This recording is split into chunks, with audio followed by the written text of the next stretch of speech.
years ago, two seemingly unrelated events came together for me. The first was that I had spent nearly a decade studying aggressive behavior problems in children and adolescents. I knew a lot about what was wrong with kids, but not so much about what was right, and that bothered me. Even more, I had no idea how to help them be better people, and I really had no solution. The second thing that happened was that I was encouraged by both a student and a colleague to read the Harry Potter novels. Now, like many of you, I found a magical world full of creative and inventive and just plain fun. But I also found these tremendous relationships, a great deal of courage and wisdom, and so much hope. At the end of the day, Harry is so filled with hope. And after a conversation with a colleague, I thought to myself, these stories are so great. And isn't it wonderful that children have Harry? And who needs Harry more than children? And who needs Harry more than marginalized children? And who needs Harry more than children who are marginalized by the juvenile justice system? So that was my big idea, which was really kind of a little idea. Those of you in the academy know that good ideas require two things. The first is sound theory, and the second is empirical research. Well, I had the second down pat. I knew exactly how to study this thing, this intervention that I had in my head. But what about a good theory? I found a tremendously strong ally here at the University of Notre Dame in the form of Alistair Mcintyre. Now, Mcintyre is one of the foremost scholars of virtue theory, and he claims in his seminal work, After Virtue, that we're becoming a nation of moral stutterers, incapable of discerning right from wrong. The solution, he claims, is story. Well, I had a good story, but what is virtue theory?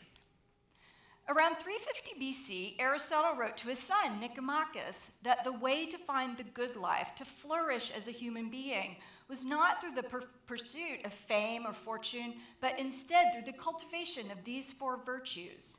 Nicomachus, he said, we should pursue justice and exercise temperance. We should seek to be wise people and remain courageous at every turn. Now, the method that Aristotle was most likely to use, he learned at the knee of his own academic father, Plato.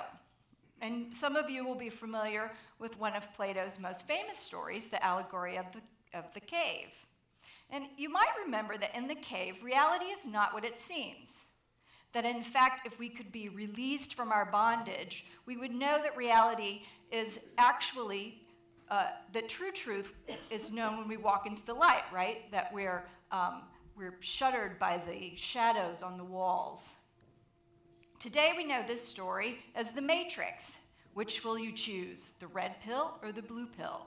What did Morpheus say to Neo? I can only show you the door. You must choose to walk through it. About 1,000 years later, the philosopher and theologian Thomas Aquinas spent the better part of his life thinking and reading and writing about the same big questions that plagued the ancient Greeks. And he was particularly enamored with Aristotle. In fact, his musings on Nicomachean ethics are 4 times as large as Aristotle's ethics themselves. And at the end of the day, he says, yes, these 4 virtues are important, but we should also have faith and be hopeful and give love at every turn. Thomas Aquinas was likely to use the same method that Aristotle employed. He just had different stories. For example, one story he might have used is the story of Cain and Abel.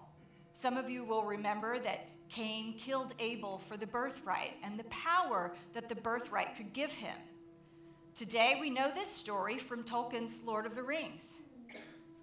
Didn't Sméagol kill Déagol for the power that the ring could give him?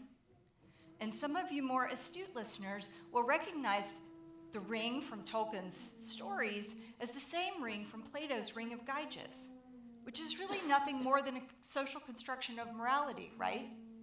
Do we do the right thing because people are watching? Or do we do the right thing because it's the right thing to do? So I had a good story, but what's so special about story anyway? Well, we think in story and remember in story, and if we're ever going to help young people deal with the complexity of moral situations, we've got to give them good stories. Dan McAdams at Northwestern University considers story the primary method of meaning making. And I was very excited to take Harry to juvenile offenders, but it turns out that I found the kids on the planet who don't like Harry Potter. So I learned very quickly that I had to give them more story. Now, over the last 10 years, we've used dozens of novels. In fact, there's a set of novels just waiting for a group to choose it. And today, in small groups with trained mentors, young people come together and discuss great stories and the moral implications found within, and personal life applications, how they might go back out into the community and be better people. Journaling is a very important part of our group process. And in addition to the questions that the stories that generate and the mentors ask the students, we ask the students these two questions every week.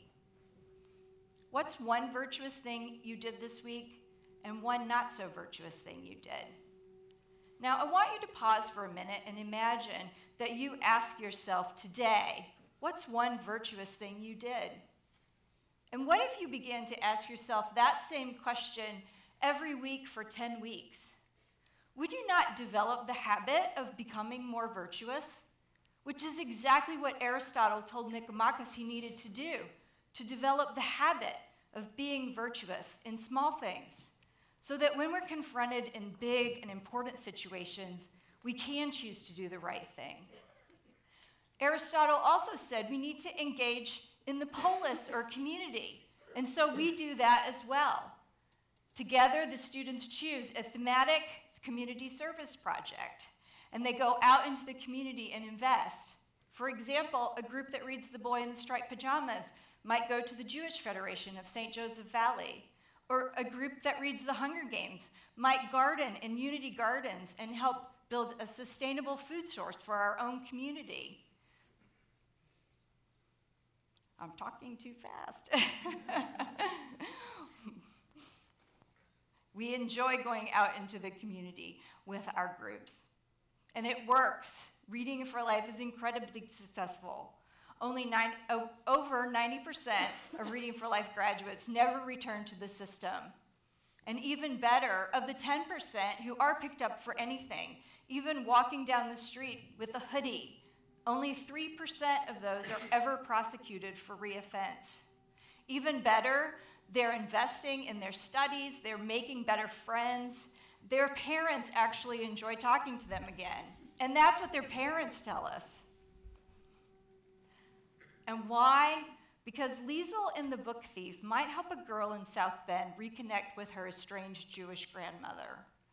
And Bod in Neil Gaiman's Graveyard Book might help a boy process the murder of his own father when he was just 3 years old.